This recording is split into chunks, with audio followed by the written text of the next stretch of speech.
Good morning. How are we doing today?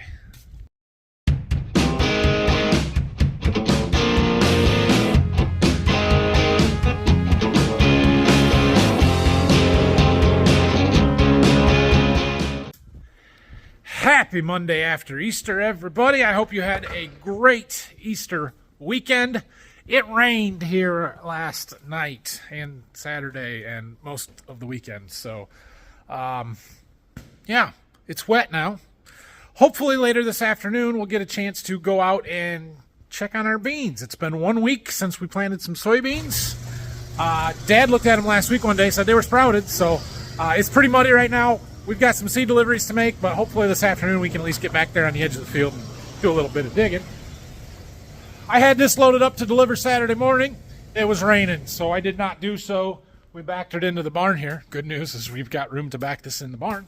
But we're going to go now. It rained overnight. It's not raining now. We'll get this stuff off. And then I've got another load that I'm hoping to get out today, a little bit later this afternoon. We'll see if it happens or not. I couldn't get that forklift over there to charge it yesterday with the trailer sitting there, so I want to move stuff around a little bit. I know we do have a seed truck coming later today. We should be back with this before that truck gets here, with this load at least. So we will see. What all we got on there? Some beans, I think. I don't know. At this point, I got to have about all the seed in, I would think. We made it back. There was 2 pallets here. Dad unloaded that truck for me. It was just those 2 pallets, so no big deal.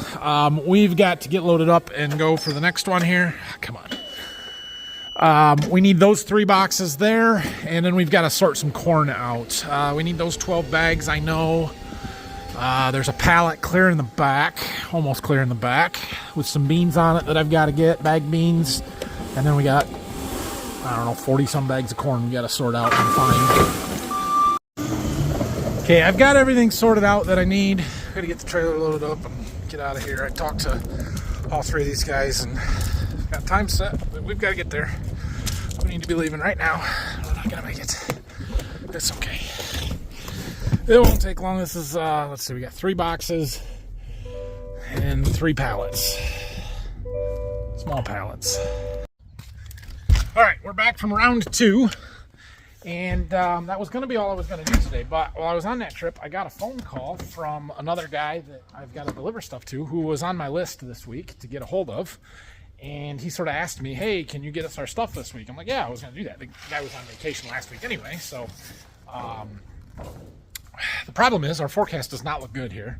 Like rain tomorrow, potentially snow Wednesday and Thursday. Like, it's just not a great week for getting stuff done. And so since I got back, it's now 3:30 or not quite. I said, hey, can I just bring it tonight? I think I can get there close to 5 o'clock, if not a little bit after that, or, you know, maybe just a few minutes. So we're going to do that. He's basically a full trailer load. I think 6 spots or something. But it's essentially all of the Enogen corn that I have left. A lot of the Enogen corn. So we've got that whole pallet. We've got that whole pallet. And I think there's some more buried in there somewhere. I don't know. We got to count the bags and figure out what all we've got. But that's good. The problem is he needs 2 boxes of beans that we don't have treated. But we can do that real fast. We need that box and that box. It'll just take a few minutes. So we're going to get the treater fired up here real quick, make sure we got everything ready to go, and get them treated so they have time to dry while we get the corn sorted out and get everything put on the trailer. Takes about 5 minutes to be up and running. Goes pretty fast, so we can do these 2 boxes in a hurry. So we'll get this box done, clean out, switch varieties for that other variety. Do that. It helps that I've run both of these before. I don't have to worry about going through the computer, doing a bunch of setup stuff, putting lot numbers and seed sizes in there. I just select them and go because it's already set up. In fact, this is exactly what we treated the last time. I should have done another box of them if I would have known that I was going to be taking these at the time, but I didn't. So, yeah. Hey, look, a truck I didn't know was coming. Imagine that. All right, well, we got these treated. I got all the corn sorted out we need over there. I'll pull my samples, and then we're going to put the lids on and get our trailer loaded up. Not seed stuff today on this truck. We have some of our Ag Explore products, which is maybe a little surprising to some of you if you've been following along, but Ag Explorer is a company. They make a lot of foliar feed stuff. They make adjuvants, nitrogen stabilizers, stuff like that. I'm technically a dealer for them. I've been trying their products for a number of years, and frankly haven't seen great results the last couple with the foliar feed stuff. Some of the other stuff, however, actually have seen pretty good results, and I think the PGRs have some promise, and so I'm testing those again. So this is mostly surfactants, adjuvants. We've got some planter box additive stuff, dry talc replacement. Well, we did pretty good getting loaded up and out of there. Less than an hour, treating 2 boxes of beans and sorting and loading, so that's good. Should be right to our place where we need to go right at 5, which will work. And then when we get back, we'll go check on our beans. Okay, we got another delivery done. We had a good day. We delivered a lot of seed today. Not a ton of boxes, but a lot of corn out, paper bags. That's good. We're making a dent. So it is supposed to be raining tomorrow all day, I think. I don't know. It's supposed to be not good weather tomorrow. So I don't have anything lined up other than we've got a seed truck coming at 10:30. I'm planning on treating a ton of beans. We'll see how many we can get done, but I would like to get like 1,500 units of beans treated tomorrow if possible. And I've got a meeting at, I don't know, late morning with some people, some stuff. I don't know. So no deliveries tomorrow. Be treating. Hopefully it'll make this video more exciting. But for right now, we're going to go check out our beans. Well, it's not green. The beans didn't come up in a week. Imagine that. It's super muddy out here. I don't really want to go out very far, so we're just going to look on the end row here, and it's also getting quite cold, so we're not gonna spend too much time out here. But let's see. There's a row right here. Let's see if we can find. Oh, it's just goo. Right there. We've got a bean. It's all swelled up. I don't see a shoot on it yet. Dad said he found some that had a shoot coming off of them. Yeah, we need some dry weather. We're not going to get it tonight. That is just goo. Alright, well, there's your 1 week update. Morning. As soupy and wet as that bean field was yesterday, it's worse today. We've had significant rain overnight. At least another ½ inch. Supposed to rain most of the day today, including some chances of some pretty severe weather. Mainly south of us. I think we'll be okay here. But the guys in central to southern Ohio, Brian Brown's farm, watch out today, guys. So Brock's coming this morning. I've got a little bit of work for him to do to our corn planter here. We're just about done with this. I'm just rerouting a few in-furrowed fertilizer hoses on a couple of the rows. So once we get that taken care of, put the rest of the gauge wheels on, planter can come out of here. I don't know where it's going to go, but it could come out of here. So we'll have him work on that when he gets here. I also think I'm going to have Brock work on some scripts for me today. Writing prescription maps. I'm way behind on that. It's something that I can teach him to do. If I have all the information there, he should be able to do it. So we're going to let him work on that.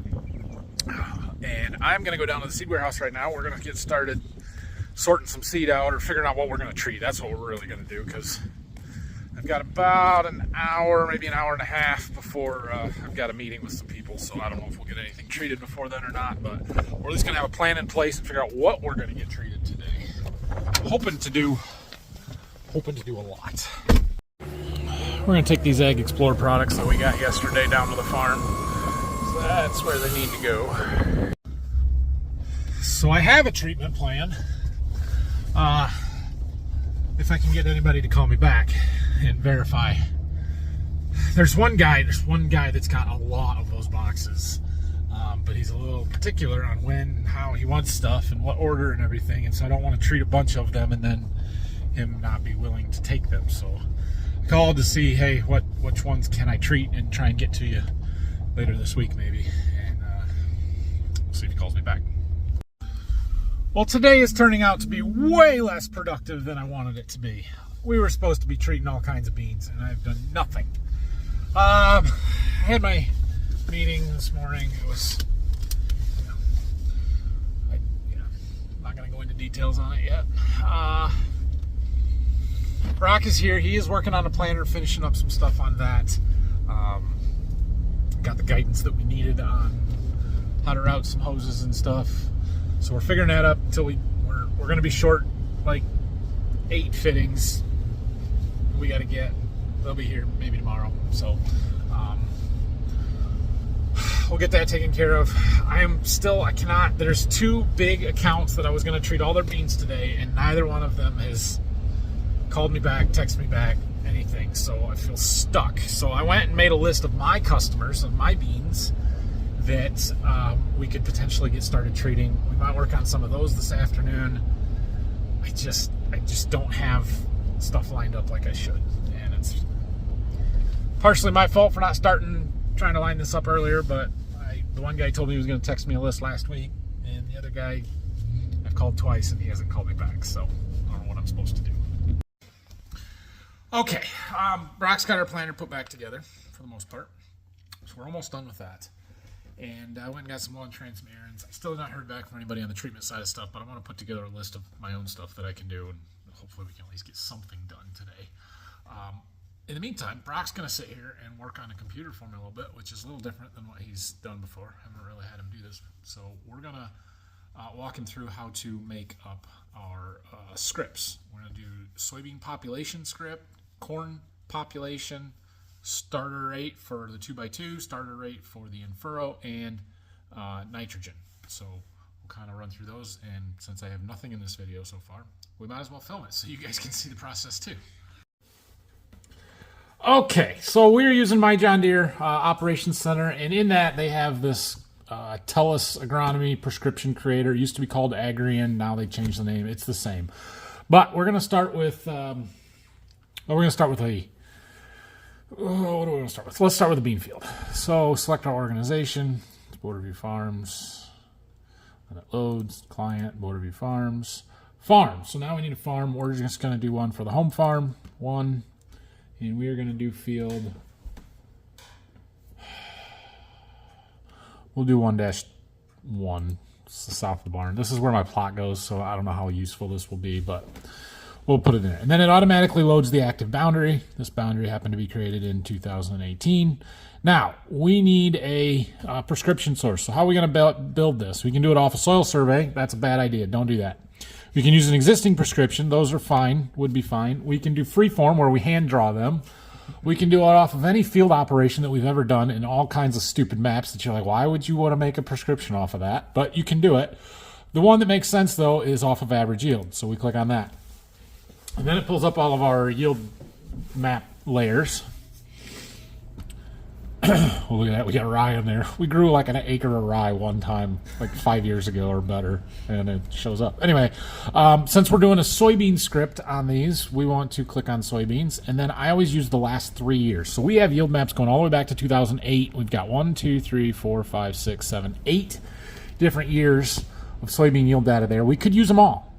I just use the last 3. Because they're the most relevant, they're the most recent, and they're the most accurate because of upgrades in the yield monitoring capabilities of our combine, right? So you get back prior to 2014, then the yield monitor data is all off of either the 9550 or 9660 that we used to run, and it's decent data, but it's not great. Once we got the 680, the data got better. Once we put the active yield on the 680, somewhere around, I don't remember when it was, 2018, 19, somewhere in there, the data got even better. So I just stick to the 3 most recent years. And then these are the different things that you can make those maps off of based on those. Like your fuel rate, fuel consumption, which I guess you could make an argument that there's a correlation there between the mass of the crop running through the combine and how much fuel it's consuming. That's dumb. I wouldn't do that. Elevation. Now, there's certainly some some merit to using elevation data, but again, not great. Harvest moisture, harvest speed, harvest wet mass. Yeah, all I suppose okay, but we want yield, harvest yield. And then we come down here and we click next. Now that's going to pull up a map. While that does that, we come over here and we have another screen pulled up with all of our soybean fields and the varieties. So we're doing this first one up here. We're going to use 2292s in this field. All right, so there is our map. This is the farm right here. We're sitting in this little office building. This is my seed warehouse, field between them, right? So we put the plot in here. Now I don't want 5 zones. 5 is too many. So we click this and we go to 3 zones and then you click update. And it draws these nice zones based on trying to keep the amount of area in each color relatively the same. I don't care if it's a nice pretty map. That doesn't do me any good. So, ooh, this is going to be a lot of green on this map. All right, so we go down here to the bottom and we can edit our points. And for beans, I've been using 50 bushel on the low side. So basically anything less than 50 will be orange. Anything over 60 will be green. 50 to 60 will be yellow. I have most of these notes for you already. So then we click update again, and that's it. So anything green has an average yield over the last 3 times we've had beans there, over 60 bushel to the acre. That's pretty good. That's actually really good. The fields don't all look like this. Okay. So that's what we're going to use as our map for drawing our zones. And then we're going to come over here and we're going to hit add variety. And that's where we need to know what we're planting. And we were going to do 2292 E3, 2292, not 2922. We have both. It's dumb. You got to make sure you get the right one. Okay. Now beans, I don't vary by variety. We just vary by the fact that they're soybeans, and it's the opposite of what you would do with corn. So in corn, we're going to increase the population in the good areas. In beans, we're going to drop the population in the good areas and let them kind of branch out and compensate. So in the poorer area, the orange, we're going to use a population of 170,000, which is probably too much, but it's a very, very small amount of the field. We're just in the corners here, right? Okay. In the yellow areas, we're going to use our average. 150,000, 150, not 15. In the green areas, we're going to drop that all the way down to 130,000. This is in 15-inch rows. If we do some of this with the corn planter, we can modify this script in the tractor to kind of drop those even a little bit further. Now you can put in the amount per bag here. It really doesn't matter. That's 140,000, and it'll tell you how many bags you need. 140,000, not 1.4 million. 23 bags to plant that field. Okay. But, Brock, what you got to do is you got to take our calculator here. This is one thing I wish it would do, is give me an average across the whole field. It doesn't do that. So we're going to take this total applied number, 3312938, and we're going to divide it by the number of acres in the field, which I have over on this side, 24.6. Gives me an average seeding rate of 134,000. So then on my spreadsheet over here, we have a spot for that. We're going to type in 134,672. And then it calculates that we need 23.7 bags, which is pretty darn close to the 23.664 that's telling me. That way it just keeps my spreadsheet more accurate. So I have 20 bags of that 2292 scheduled to go there, but like I said, that's where my plot goes, so we probably won't even need all of those. Now the plot will not get variable rated. It'll get planted at a set rate. Anyway, that's it for beans. Once we get that, we're done, and we click save. Got it? Got it. Okay. That one was easy. Now the corn one, which is much, much more difficult. All right, so then this comes up. We can close it, but we're just going to hit save and new. And then over here, instead of our soybean fields, we're going to change our filters to the corn. So now we have cornfields. And I've already done a fair number of these. I worked on them the other day. So what field are we on here?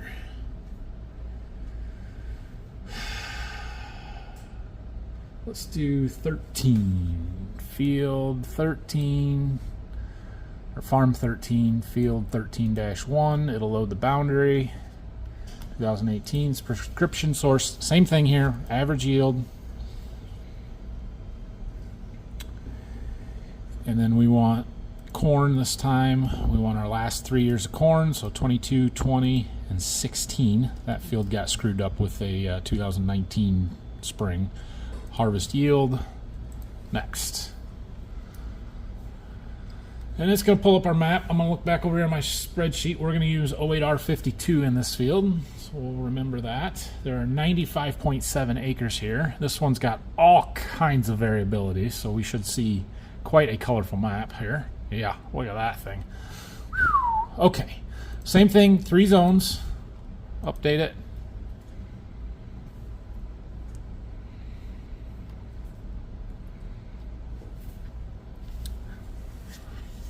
Now in corn, we have 4 maps that we've got to make for every field. Okay, and our yield numbers here, we're going to go 150 and under, and we're going to go 200 and over. And you can see on the bottom here, it'll tell you that our low yield for this field is 44, which is really bad. Our high is 229. So we're within that. If you get a field that is, say, a 190 is the high, you're only going to have 2 zones. Okay? Okay. Occasionally, you'll get a field that it'll have a number below 150, but the zones are so small they won't actually show up. So then you'll only have 2 zones on the high end. Okay, update our map. The minimum area of a zone is 1/8 of an acre, 0.125 acres. So, all right, most of this falls in our average between 150 and 200. A few zones higher, a few zones lower. That is what I expect to see. So we will start with the variety, and we're going to select 08R52. It's right there. Now, corn's a little bit different because corn hybrids need different populations. It can vary a lot. So I have gone through. I have a list. It's right here. Oh, it's not on there, is it? Gosh dang it. You're like all of them but a wait. Well, there's a reason for that. So Golden Heart Seed Company X has this fancy website that I can't say, but I can show you. And you can go to these tools, and you can come down here and click on Estimate Seeding Rates, and it's got this calculator that will pull up. Can you write it on here? You're not gonna find it. I've already tried. It's not gonna show you guys what I need here, so we're gonna have to just kind of guess on this one. But I'll show you the process of how I figured the rest of them out. You can pick your hybrids. Problem is, 08R52, it's not on the list. I don't know why it's not in the list, but it's not in the list. So I'm gonna pick a different one just to show you. Let's say 06A27. And then you can set your price of grain, which we're using $4 because, well, we're close to $4. And then you can also set your seed costs. It can be, it's not $300 bag. We'll just put it at $250. And then it creates this chart here. And I can see at 150, yield environment, 150 bushels per acre, the optimum seeding rate, 31,104.33 seeds per acre. Now, we don't get quite that exact, so we round. And we would go 31,100. And then we look at 200, and we're at 33,226. I would call that 33,200. And then we go up to 250, which is kind of my high end of the top. If it's over 200, I'm going to say we're shooting for 250.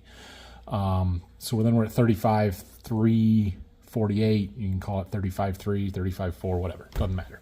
But that's where these numbers up here all come from. These are the different hybrids. For some reason, 08R is not in here, so we're going to have to make it up as we go.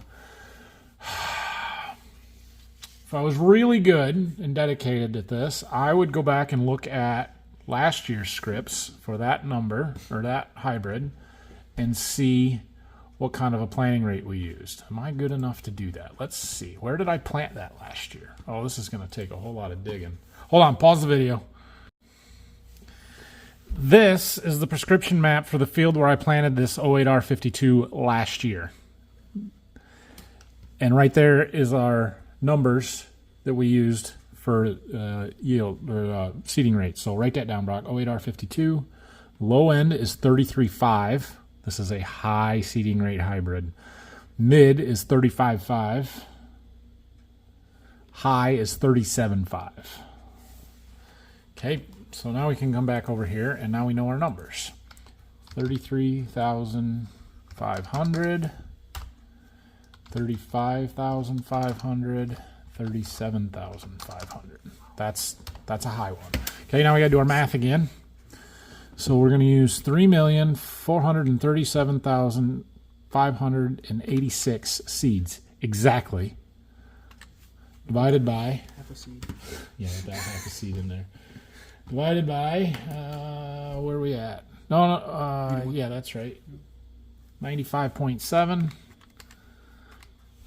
is an average of 35,920. That's high. That's probably the highest average we're going to have anywhere, which is going to make me short on corn for that field from the plan, but that's okay.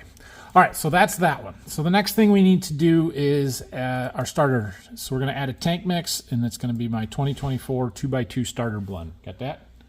Okay. This one, the values are going to stay the same across every field depending on the zone, because the zones are the same. So we're going to use 12.5 gallons per acre, 12.5, 15, 17.5. So we're putting a little more fertilizer on our highly productive stuff. We're backing it off on the lower productive stuff.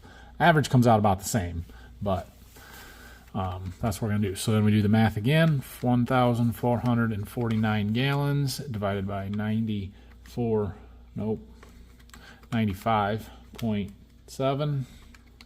It's an average of 15.14. So I have another over here. This is the screen for the varieties, but I have another tab for the starter and nitrogen stuff.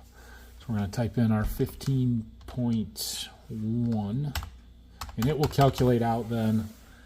So that's there, and then it calculates out how many gallons total I need, how many gallons of each different product in that field.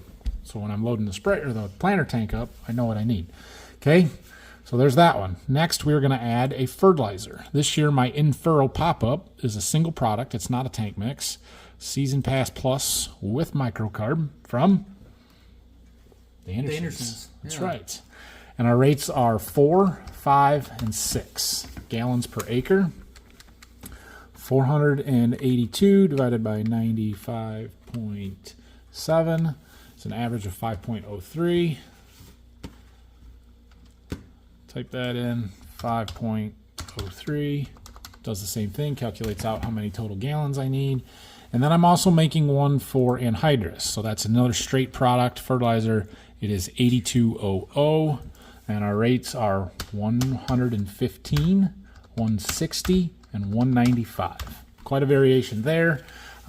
Putting more nitrogen in where we have more potential production. We're cutting our nitrogen where we are not going to utilize it. 15,365 divided by 95.7 gives us an average of 160.55.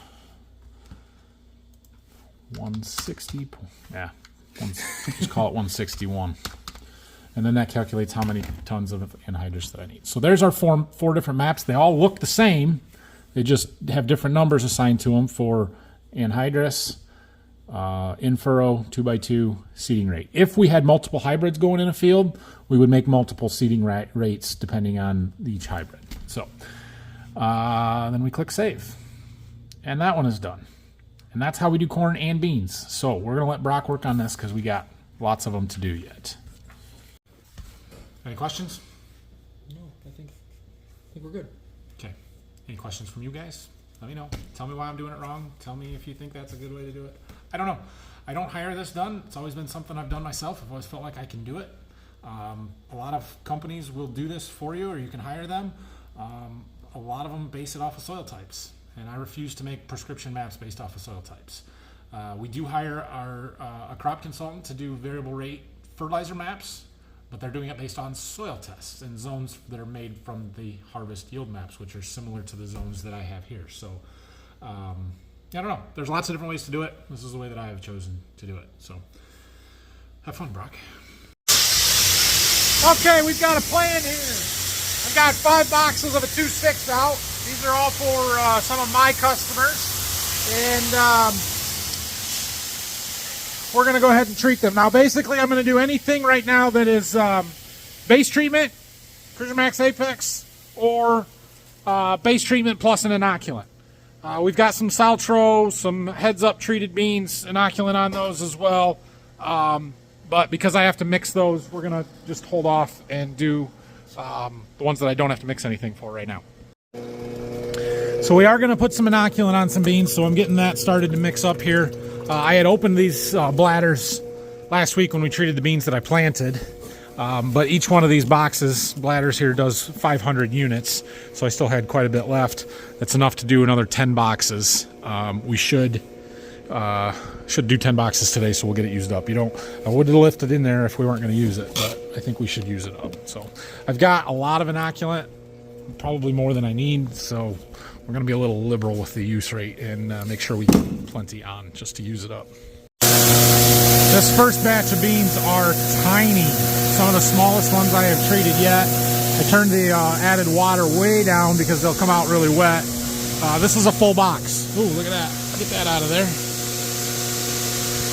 Believe it or not, that's considered a full box. There's as many beans as that as there are when we've got them heaping up out of there. It's because these are so small. So, yeah, just got to make sure that we're keeping our liquid rates about right so they don't get too wet and start sticking and bridging up. But they look really good.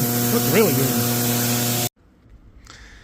This is the first time that we have used our inoculant by itself. When I did those beans before, I used it with the heads up mixed together. So we have to do a calibration here. 16, 17, 18, looks like 19 ounces in there.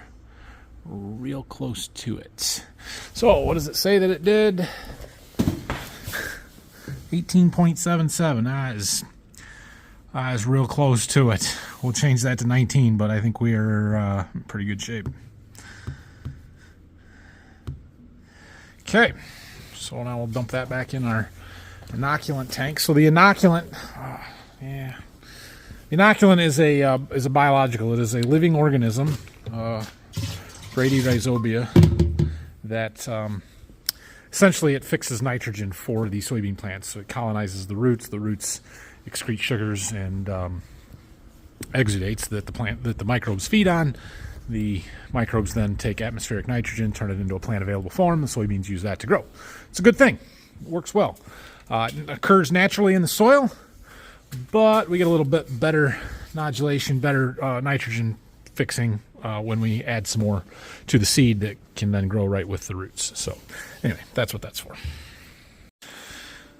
Now, one other thing we do want to change here is where our inoculant is getting injected. So the inoculant is in tank 2, which is this hose, and we've got this line shut because we haven't been using it, but I don't want it to go through this mixed chamber with everything else and into our atomizer. We actually, this is probably going to make a mess, we actually want our inoculant, yeah, knew that was going to happen, to go into its own port that goes in after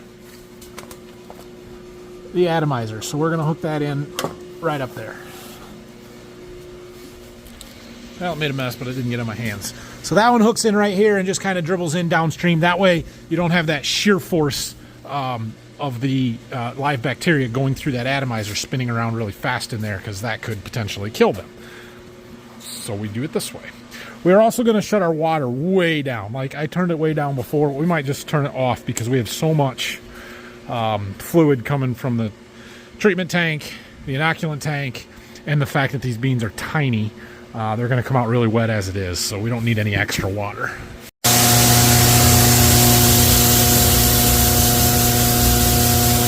They still look really good. If you look down in there, you can see that stream of liquid. It's a little red because of the dye in the hose. It's not actually mixed with any fungicide, but that's our inoculant being dribbled in there. So, doing what we want. Got the next variety out here. Totally different on these. These are 2,400 seeds per pound. There's 1,000 seeds per pound difference between the last ones and these. Look how much fuller the boxes are. That's just crazy to me. All right, well, let's treat these. I did a little bit of organizing over here in this corner with all of the beans from my dealership.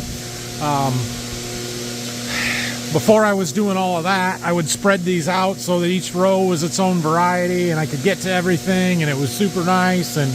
But we don't have that luxury anymore because we don't have enough wall space for that. So they kind of all got buried in there a little bit. But fortunately, we've been able to get to most of what we need without too much digging.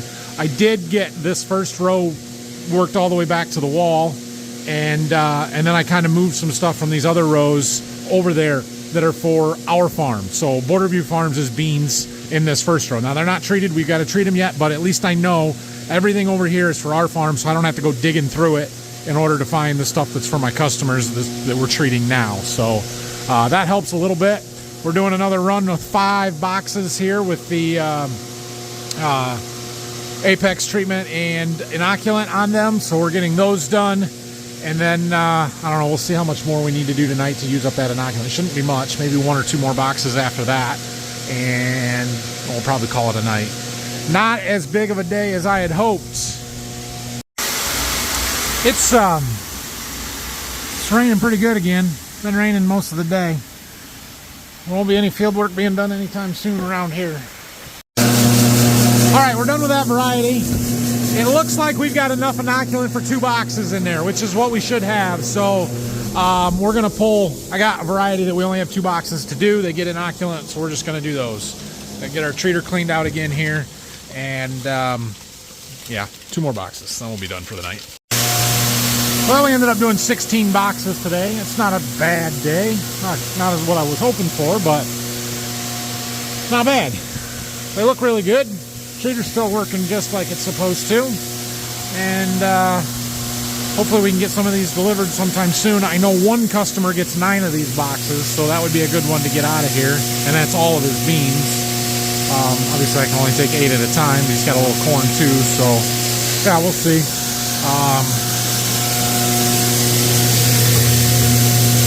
That should be empty. We're real darn close to it when this box is done. We'll see. Oh, we got a little ways to go yet. Should be right about that. Ah, dang, that looks right. Awesome. Not bad. Not a bad day. Not a bad day. Imagine if all of those went out instead of back over here.